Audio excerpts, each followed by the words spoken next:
Salut, bienvenue à ma chaîne Kiwash. Aujourd'hui, je fais une petite vidéo surprise encore une fois de plus. En fait, dans cette vidéo, je vais parler de quand est-ce que vous devriez postuler pour une demande de visa. Et j'avoue que je n'ai vraiment pas voulu faire cette vidéo. Pourquoi? Parce que tellement de gens m'ont posé des questions et j'en avais déjà, excusez-moi du mot, j'en avais déjà un peu mal de recevoir les mêmes questions tout le temps. Vous voyez un peu? Et c'est quelque chose qui m'intriguait personnellement parce que moi, j'avais fait un programme et je me disais, j'avais prévu à quel moment est-ce que je devrais faire une vidéo pour parler de la procédure de demande de visa. Parce que moi, je me dis en fait, ça c'est un avis personnel, hein, je me dis, ça ne sert à rien, ou peut-être c'est pas trop important actuellement, de pouvoir demander un visa, de pouvoir demander la procédure de demande de visa lorsque tu n'as même pas encore reçu d'admissibilité dans une école. Vous voyez un peu, c'est ça en fait qui m'intriguait et ça me faisait perdre un peu le temps de dire non, je ne veux pas faire cette vidéo maintenant, je veux la faire plus tard. Mais qu'à cela ne tient, j'en ai reçu autant de messages et qui posaient des mêmes questions. J'ai donc décidé, ok, aujourd'hui, donc, je vais faire une vidéo là-dessus. Je vais vous parler de ce que vous devrez savoir, ce que vous devrez avoir pour pouvoir postuler ou pour pouvoir demander un visa. Et vraiment, étant donné que ce sujet est très important pour moi, j'ai pris la peine de noter tout ce que je voudrais partager avec vous dans mon téléphone. Donc, je vous demande pardon si de temps en temps, j'essaie un peu de jeter un coup d'œil dans mon téléphone parce que ce sont des informations très importantes et je ne voudrais pas diffuser quelque chose pas clair ou peut-être une information qui n'est pas bonne. Donc, j'ai pris la peine de noter dans mon téléphone et à chaque fois, je vais devoir vous mettre le lien ou peut-être mettre la photo juste là ou peut-être là, je ne sais pas trop. Donc, je n'aurai pas tout le temps le regard sur vous. C'est ce que je vais dire qui est important en fait, moi je pense. Donc, je ne vais pas trop m'hasarder là-dessus et on se dit après le générique.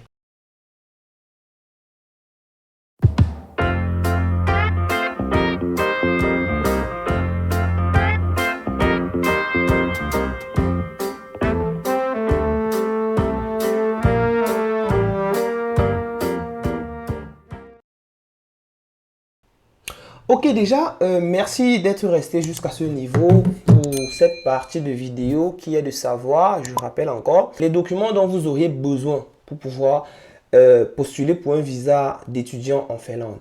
Et je l'ai structuré en 5 grandes parties que je trouve très importantes. Aucune partie ne doit être manquante dans ce processus. Donc, vous devriez vous arranger à pouvoir valider toutes les parties que j'ai structurées dans cette vidéo, comme je l'ai si bien dit, de 1 à 5. Donc, la première chose que vous devriez d'abord avoir, c'est vous devriez d'abord être prêt mentalement et être prêt psychologiquement. Ça ne sert à rien de dire je vais demander un visa pour la Finlande et vous ne savez même pas en fait ce que vous devriez avoir comme document nécessaire. C'est la raison de cette vidéo. Je l'ai fait juste pour cela. Donc, la chose numéro 1 que vous devriez savoir, c'est être prêt. Posez-vous la question, je suis prêt? Si la réponse est oui, ok. Maintenant, lorsque vous savez déjà que vous êtes prêt, vous devriez avoir un passeport. L'élément numéro 1, c'est un passeport. Bon, je vais mettre la photo là, juste peut-être là ou là, je ne sais pas trop, mais je crois que ce sera quelque part là. Vous devriez avoir un passeport et un passeport doit être valide. J'explique. Vous ne pouvez pas avoir un passeport de... comment je vais dire? Vous ne pouvez pas avoir un passeport d'une validité restante de 2 ans ou peut-être d'1 an. Moins d'1 an, je veux dire, et vous demandez un visa. On ne va pas vous donner le visa même si vous remplissez les conditions. Pourquoi? Parce que votre passeport n'est plus valide. C'est la raison pour laquelle je dis l'élément 1, c'est le passeport. Un passeport en cours de validité. Vous devez avoir un passeport qui couvre au minimum plus d'1 an et demi. Vous voyez? Et je ne dirais même pas minimum plus d'1 an et demi parce que si vous sortez de votre pays et que vous arrivez à l'extérieur, ça sera très difficile. Surtout ici en Finlande parce que la Finlande n'a pas la possibilité d'avoir les ambassades dans tous les pays à travers le monde. Donc, ce sera très difficile pour vous de pouvoir faire un passeport de votre pays une fois lorsque vous êtes en Finlande. C'est très compliqué. Donc, je vous conseillerais personnellement quelque chose que j'ai vécu, de pouvoir avoir un passeport valide d'au minimum 2 ans. Pour ne pas dire 3 ans, pourquoi pas 5 ans. Donc, ça c'est l'élément numéro 1 que vous devriez avoir. Et après avoir obtenu votre passeport en cours de validité, Vous devrez avoir un certificat d'acceptation d'un établissement d'enseignement finlandais. J'explique. Je vais mettre la photo là. Je crois ça c'est une photo d'un certificat d'acceptation d'un étudiant que je suivais depuis l'année passée qui a été admis dans une école en Finlande. L'école, vous allez voir sur le certificat. Et désolé en fait si je ne fais pas sortir le nom de l'étudiant parce que c'est privé en fait. Donc, comme je le disais, vous devrez avoir un certificat d'acceptation d'un établissement d'enseignement finlandais. Après avoir obtenu votre passeport, vous devriez automatiquement être accepté dans une école. Si vous ne l'êtes pas, votre demande de visa n'aurait aucun critère parce qu'on demande le visa sur une base. Vu que notre cas c'est les études, vous devrez demander le visa sur la base des études. Et pour demander un visa sur la base des études, il faudrait que vous puissiez avoir une place dans une école. Donc, c'est la raison pour laquelle je place cet élément en partie 2, très très important. Si vous ne l'aviez pas en fait, ne demandez pas un visa parce que vous allez juste gaspiller votre argent pour rien. Et l'élément numéro 3 que vous devrez savoir, parce que je les cite progressivement, et là je suis dans la partie où je dis, vous devrez être prêt. Être prêt, c'est avoir tous ces documents. Je crois que c'est 5 documents. Ça, c'est la partie numéro 1. Vous devrez être prêt et après tout cela, vous pouvez dire, ok, je peux demander, je peux engager la procédure de demande de visa. Maintenant, la chose numéro 3, c'est, je dirais, bon, en fait, j'ai un peu la possibilité de dire beaucoup de choses sur cette partie, mais je vais juste prendre un élément. Vous devrez avoir une précision sur vos revenus. Ça, c'est aussi très important. Une précision sur vos revenus. Pourquoi? L'ambassade insiste tout le temps. Lorsque vous êtes étudiant, vous devriez être capable de pouvoir survivre en Finlande. Il n'y a pas de service social qui prendra en charge les étudiants internationaux arrivant en Finlande pour la première année. Vous voyez, c'est possible de pouvoir souscrire à un service social lorsque vous avez déjà fait 2 ans sur le territoire. Mais la première année, c'est très difficile. Pourquoi? Parce que vous devriez être responsable. Vous deviez avoir des fonds de résidence. Vous devez avoir des fonds dans votre compte. C'est pour ça que l'ambassade insiste que vous devriez fournir les documents. Bon, je ne dirais pas les ou le document qui justifie que vous avez l'argent dans votre compte.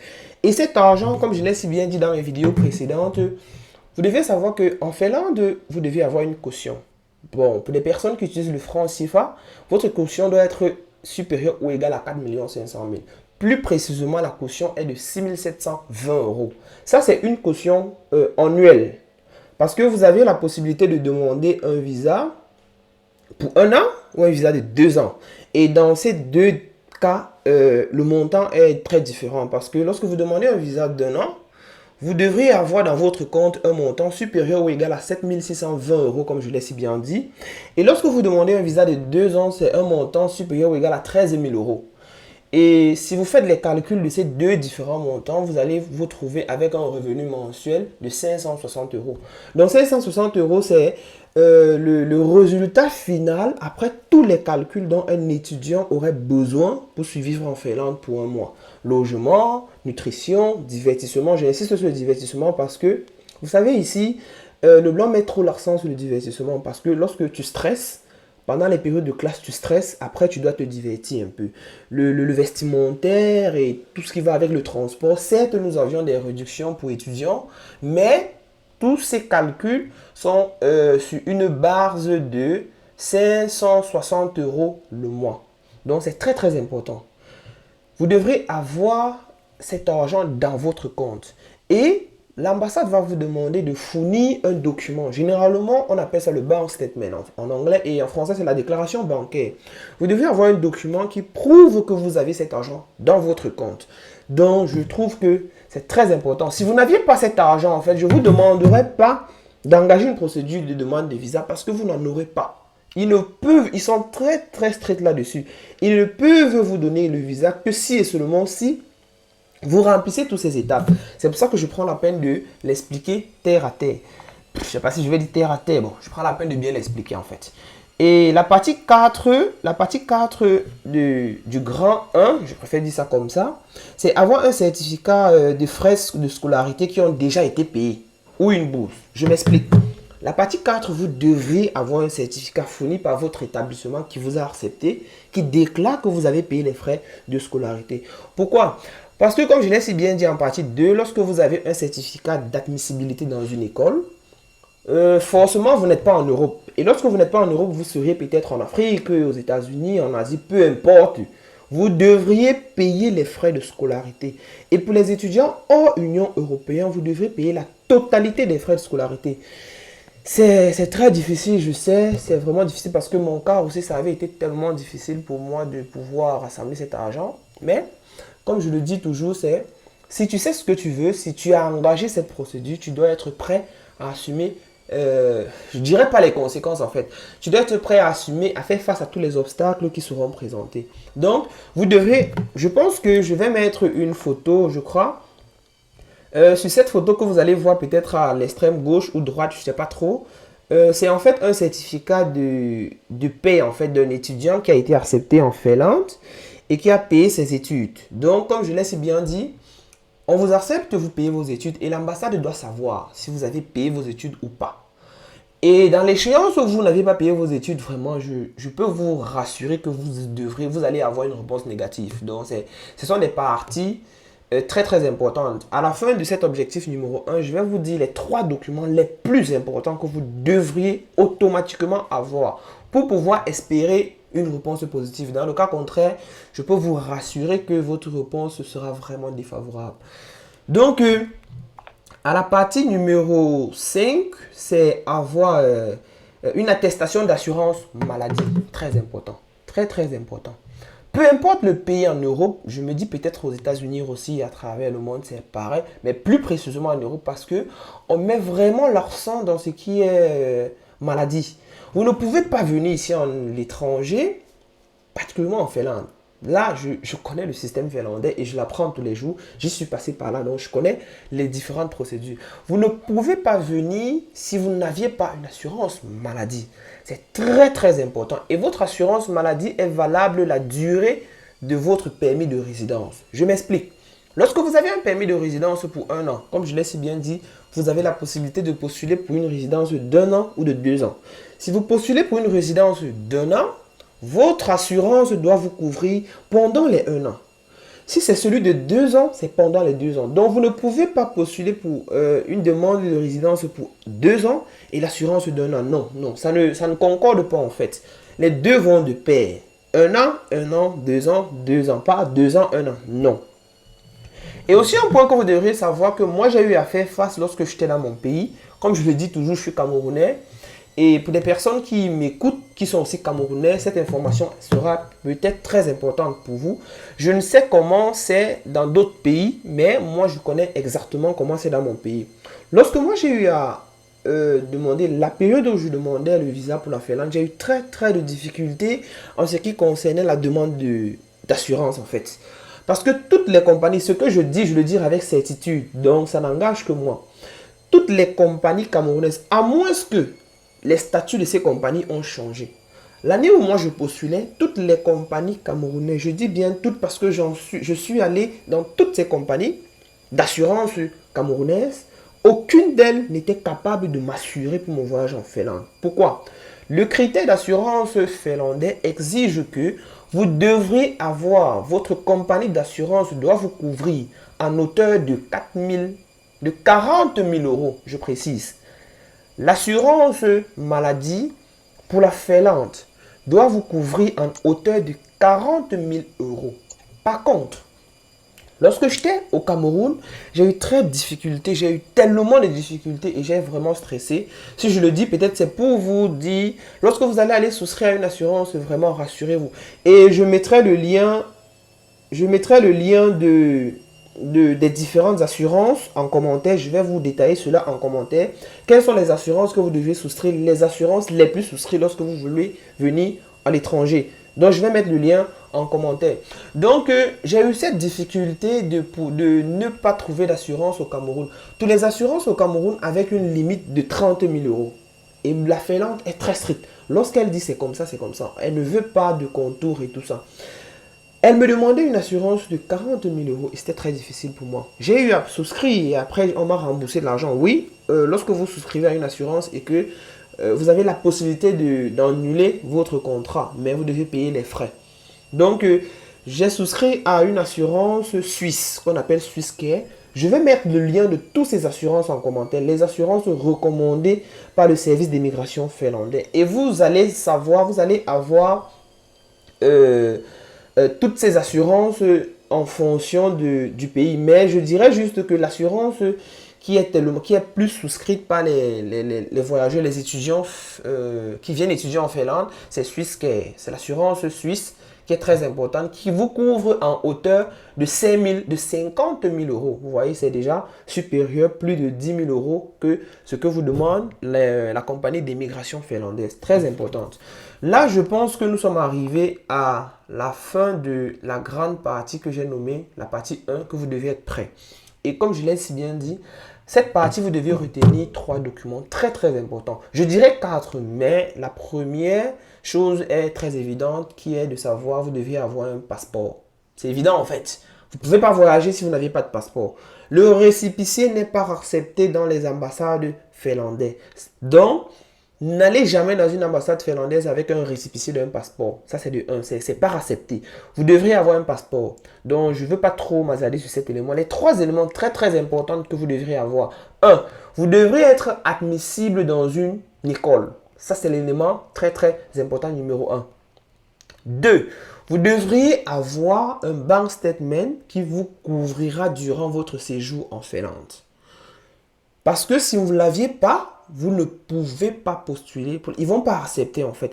Vous allez postuler, vous allez payer les frais de scolarité. Autant pour moi, les frais de demande de visa. Mais vous n'allez pas être accepté. Je peux vous rassurer déjà. Donc, ça c'est l'élément 2. L'élément 3, aussi très important. Les 3 vont ensemble. C'est vous devriez avoir une assurance. On ne badine pas. Surtout en Finlande. Je dirais c'est comme ça en Europe. Vous ne pouvez pas être étudiant sans pouvoir avoir une assurance qui vous couvre. Au cas où vous êtes malade, ce n'est pas au service du gouvernement, ce n'est pas la responsabilité du gouvernement d'en prendre soin. C'est à votre responsabilité et vous en devrez l'obligation de prendre soin. Donc, je vais directement jump, allez, excusez-moi en fait, jump, je vais directement sauter à la deuxième partie que vous devrez savoir. Donc, je vais finir avec la première partie qui était de savoir si vous êtes prêt, si vous avez tous ces documents. Parce que ces documents sont les documents les plus importants. Je ne peux pas citer tous les documents en fait. Vous voyez? Je cite les documents les plus importants. Et c'est la raison pour laquelle mes vidéos sont longues. Parce que je prends la peine de beaucoup expliquer. Et j'explique parce que je sais en fait dans quel pays je me trouve. Et je sais que la Finlande est très très stricte en ce qui concerne lorsqu'ils ont dit en fait non, c'est non. Donc, vous devrez avoir cela en tête. La deuxième chose que vous devrez avoir, c'est vous devez remplir votre demande. Vous devez remplir votre demande en ligne. Donc, en fait, la deuxième chose que vous devrez avoir lorsque vous avez fini avec la première, c'est remplir la demande de sélection de votre point de service. Donc, lorsque vous avez tous ces documents-là, vous devrez aller en ligne. Le site, c'est Interfinland. Je mettrai le lien toujours en commentaire. Dans ce site, vous allez avoir accès à la page qui est dédiée à votre cas. J'insiste qu'il y a les études. Vous allez trouver différents principes. En fait, peut-être je vais mettre une photo du site là, peut-être à gauche ou à droite, je ne sais pas trop. Donc, dans ce site, vous allez avoir l'onglet qui est les études. Et vous devrez à l'intérieur remplir et justifier en fait tout ce que vous aviez cité, en fait tout ce que j'ai cité précédemment, vous voyez. Donc c'est ça la deuxième partie qui est de remplir la demande, sélectionner la demande et sélectionner votre point de service. J'insiste un peu sur le point de service, pourquoi? Parce que ce que vous devrez savoir, c'est qu'en Finlande, en fait, la Finlande n'a pas les ambassades dans tout le monde, comme je l'ai si bien dit. Lorsque vous allez, vous devez sélectionner quelle est l'ambassade qui se trouve proche de votre pays. Parce que pour des personnes qui se trouvent en Afrique centrale et peut-être en Afrique de l'Ouest, si je crois bien, votre ambassade se trouve au Nigeria. C'est dans cette ambassade que vous devez soumettre que vous devez soumettre, autant pour moi, vous devez soumettre votre demande. Donc là, c'est la partie 2 qui est de savoir, vous devez remplir la demande et sélectionner le point de service. C'est très important. Et ce que moi, j'ai précisé dans cette partie que je vais devoir mettre en commentaire, pas en commentaire en fait, soit peut-être à l'extrême gauche ou à l'extrême droite, autant pour moi, c'est de sélectionner votre point de service, le point de service de l'endroit où vous pouvez vous identifier. C'est très important. Parce que ça ne sert à rien que tu te trouves. Bon, là, c'est personnel en fait. Hein. Tu ne peux pas te trouver au Cameroun et l'ambassade de la Finlande proche de toi, c'est au Nigeria. Mais toi, tu pas souscrit à quelque chose qui se trouve en Égypte. Certes, il y a l'ambassade de la Finlande en Égypte, mais je ne trouve pas trop d'importance. À moins que tu as quelque chose autre que tu voudrais aller faire. C'est où je précise et le service et l'endroit où vous pouvez vous identifier. C'est en fonction de la disponibilité des ambassades autour de vous. Si vous demandez un permis à l'étranger, rendez-vous dans une ambassade ou un consulat de la Finlande. À l'étranger, c'est pour des personnes qui ne se trouvent pas dans l'Union européenne. Vous devez prendre rendez-vous soit à l'ambassade, soit dans un consulat, mais de préférence, c'est mieux de prendre directement rendez-vous dans un consulat. Et en commentaire, je vais mettre le lien de toutes les informations qui concernent comment s'identifier en commentaire. Je vais vous mettre le lien de toutes les ambassades de la Finlande, ambassades et consulats de la Finlande à travers le monde en commentaire. Ça va vous aider de savoir si je suis dans tel pays, où est-ce que je peux aller. Je pense que ce lien va vraiment vous aider. Maintenant, la partie 3, c'est de savoir que, après avoir fait la partie 2 et la partie 1, vous devriez payer et soumettre votre demande. Lorsque vous avez rempli en ligne, lorsque vous avez fait le remplissement en ligne, vous vous rassurez que tous les documents que vous avez mis peuvent être justifiés parce que vous irez, je crois que ça c'est la partie 4, vous irez à l'ambassade avec tous les documents et vous devriez avoir les originaux. Parce que c'est en ce moment qu'on va essayer de vérifier l'authenticité de vos documents. Donc, à la partie 3, vous devez payer et soumettre votre document. Je lui dis bien payer et soumettre. Ce n'est pas soumettre et payer. Vous payez et vous soumettez. Et ce que j'ai noté là, que je vais peut-être mettre de ce côté, c'est le traitement d'une demande est payé. Donc, ça c'est clair. On ne peut pas étudier votre demande si vous ne l'avez pas payé. C'est pour ça qu'on dit payer et soumettez. Pas soumettez et payer, non. Vous pouvez payer les frais de traitement avec la plupart des cartes de crédit ou utiliser un service bancaire en ligne fourni par les banques finlandaises. Bon, généralement, ce service est disponible qu'en Finlande parce qu'en Finlande, c'est très facile de pouvoir payer cela à travers le système bancaire finlandais. Donc, mais vous ne pouvez pas l'utiliser si vous êtes à l'extérieur. Vous pouvez également payer les frais de traitement à l'ambassade. Donc, vous avez deux possibilités. Soit vous payez en ligne pendant que vous êtes en train de soumettre votre demande. En fait, oui, pendant que vous êtes en train de soumettre votre demande. Ou bien, vous pouvez aller à l'onglet je payerai à l'ambassade. Vous allez peut-être soumettre votre demande en ligne, mais le paiement sera fait à l'ambassade. Cela voudrait dire, votre document ne pourra pas être pris en compte. Je ne vous conseille pas trop cette partie. Parce que lorsque vous payez directement en ligne, ils prennent en compte votre document. Et ils mettent votre document directement dans la liste à suivre. Par contre, lorsque vous allez à l'ambassade avant de payer les frais, c'est le moment que vous payez qu'on met votre document dans la liste des documents à suivre. Vous voyez un peu, je ne trouve parce que vous pouvez demander un visa et on va vous donner, en fait, vous pouvez demander un rendez-vous et on vous donne peut-être un rendez-vous dans 2 mois. C'est possible avec la situation du Covid. Et lorsque vous n'aviez pas encore payé, c'est quand vous serez à l'ambassade que votre document sera pris en compte. Par contre, lorsque vous payez en ligne, votre document est déjà pris en compte, mais ne peut pas directement entrer en vérification parce qu'on n'a pas encore reçu les documents légaux venant de vous. Donc, je vous conseillerais de payer en ligne. C'est très très important. Et le montant que vous devrez payer pour la demande de visa, c'est de 350 euros. Excusez-moi, 3000 c'était trop. C'est de 350 euros en fait. Je ne sais pas combien ça fait en francs CFA ou peut-être peu importe où vous vous trouvez. Mais le montant que vous devrez savoir, c'est de 350 euros. Ce montant peut être payé en ligne ou physiquement à l'ambassade. Mais je ne vous conseille pas de payer directement à l'ambassade. Payez-le en ligne parce que c'est à votre avantage. Votre document sera directement pris en compte. Très important. Et la partie 4 qui est de visiter l'autorité sélectionnée pour votre identification.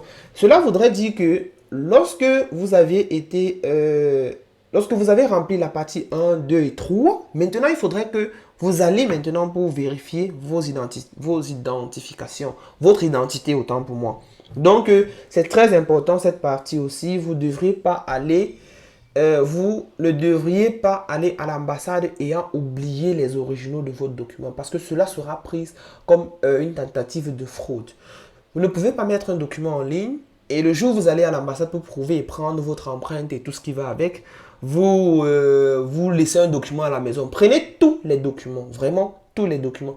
Même les documents que vous pensez qui sont bêtes. Prenez-les, ce sera très important pour vous.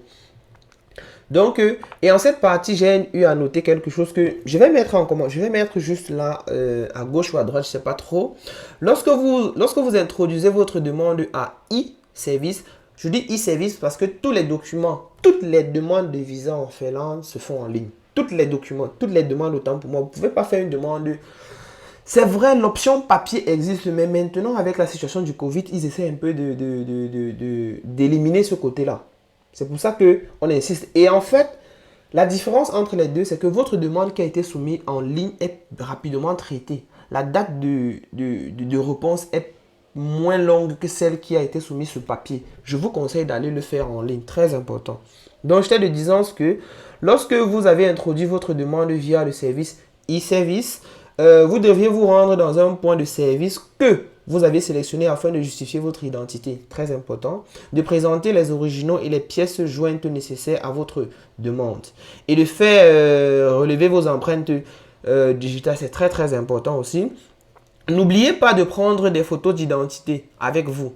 Et aussi des photos d'identité en référence au passeport finlandais. Je vous explique en fait. La Finlande a un critère de photo d'identité qu'ils prennent avec eux. Et c'est très important. Si votre photo ne cadre pas ou si votre photo d'identité n'est pas conforme à celle demandée par le gouvernement finlandais, ils vont rejeter votre dossier. C'est la raison pour laquelle je vais mettre en commentaire le lien qui va directement vous renvoyer au niveau du PDF de toutes les conditions que vous devriez remplir pour pouvoir prendre une photo. Cela voudrait dire, lorsque vous allez dans un studio photo dans votre pays, vous montrez au photographe que voilà les conditions de photo que j'ai besoin et il devrait vous faire des photos en fonction de cela. J'insiste, si les photos ne sont pas en fonction de cela, vous aurez beaucoup de problèmes. Donc, je tiens à rappeler cela. C'est la raison pour laquelle je mets le lien de ce document en commentaire.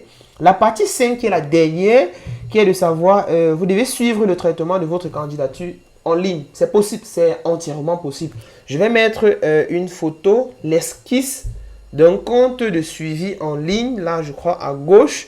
Vous allez voir comment vous devez suivre votre candidature en ligne. Très important. Pourquoi? Parce que vous n'avez pas besoin d'appeler l'ambassade tout le temps. Parce qu'évidemment, même si vous les appelez, ils ne vont pas tout le temps décrocher. Lorsque vous allez aller à l'ambassade, votre dossier sera pris en compte de durée le jour de votre visite à l'ambassade. Je m'explique. Donc, lorsque votre dossier sera pris à l'ambassade, du moment où vous allez sortir de l'ambassade, on va vous attribuer un numéro d'identifiant, d'identifiant client en fait. C'est ça qui va vous permettre de suivre votre dossier en ligne.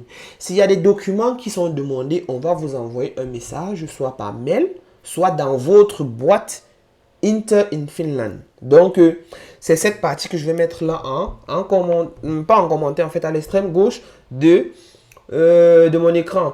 Et ce que j'ai noté aussi qui est très important pour vous aussi à savoir, c'est que vous devrez savoir que avec la situation du Covid, le temps prévu, le temps requis minimal pour pouvoir demander, en fait, pour pouvoir avoir une réponse, c'est de 90 jours, donc environ 3 mois. C'est comme ça maintenant, en fait, c'est dommage. Le mien c'était 3 semaines en fait. Quand il n'y avait pas encore le Covid, tout allait bien, c'était 3 semaines. Mais actuellement, c'est de 3 mois. C'est vrai, c'est beaucoup. Et ça vous fait beaucoup attendre. Mais quand cela ne tient, vous n'avez pas trop le choix. Lorsque vous avez soumis votre demande, vous deviez attendre. Donc, ce que j'ai noté, c'est il faut savoir il faut en moyenne 90 jours pour traiter la demande. Vous pouvez suivre le traitement de votre demande dans le service e-service que je vous ai dit. Si des informations ou des documents supplémentaires sont nécessaires pour votre candidature, on vous enverra, en fait, le service d'immigration vous enverra un message où ils vous demanderont d'ajouter tel document. Et vous pouvez le faire. Cela voudrait dire que vous ne pouvez pas modifier votre demande une fois soumise, mais vous pouvez ajouter des documents supplémentaires. Très, très important. Et vous recevrez une notification lorsqu'une décision aura été prise à votre sujet. Cela veut dire que lorsque vous allez avoir une décision prise, vous allez directement être notifié. Si votre décision a été positive ou négative, vous allez directement être notifié. Là, je suis arrivé à thème de ma vidéo. Vraiment, je fais une vidéo aujourd'hui. 30 minutes là à mon chrono. Ouh. Pourquoi je l'ai fait si long et je vous en prie de regarder cette vidéo jusqu'à la fin? C'est parce que j'ai voulu expliquer terre à terre ce que vous devriez savoir pour pouvoir demander un visa pour la Finlande. Et vraiment sur ce, je vous demande merci de suivre mes vidéos et de vous abonner. Vraiment, ça m'encourage et ça me permet de faire des vidéos tout le temps. C'est vrai que mes vidéos sont longues, mais je préfère faire des vidéos longues. Pourquoi? Parce que la Finlande, en fait, est très rigoureuse en ce qui concerne la demande de visa surtout. Ils sont très, très rigoureux dans ce cas. C'est pour ça que je prends la peine de détailler. Certes, ça fait en sorte que mes vidéos sont longues, mais je me dis, c'est nécessaire. Sur ce, vraiment, je vous dis merci et à la prochaine. Bye bye!